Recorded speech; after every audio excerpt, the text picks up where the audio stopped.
Il y a deux niveaux de réponse. Il y a un niveau de réponse, c'est que déjà on a un personnel politique qui est très perméable à l'Europe et qui va toujours dire c'est l'Europe sur certains sujets. C'est-à-dire qu'en fait, ce que les politiques français font sur le peuple pour les réformes françaises font la même chose pour les réformes européennes.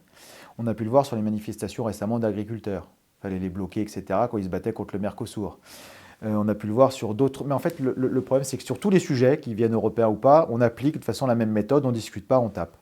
Et sur l'Union européenne, quand c'est des directives européennes, comme par exemple le Mercosur, il n'y a même pas possibilité de discuter. Ce que Macron dit, je fais ci, je fais ça, en fait, au final, il ne va rien faire à part taper sur les gens parce qu'il n'a aucun pouvoir local pour décider de ce qu'il va faire tout seul pour la France. Parce que justement, on a perdu notre souveraineté. Et ce qu'on a pu voir, par exemple, au moment des Gilets jaunes, ça n'a pas vraiment inquiété l'Union européenne de savoir comment la France utilisait sa police. Ça a inquiété l'ONU, par contre, mais pas l'Union européenne.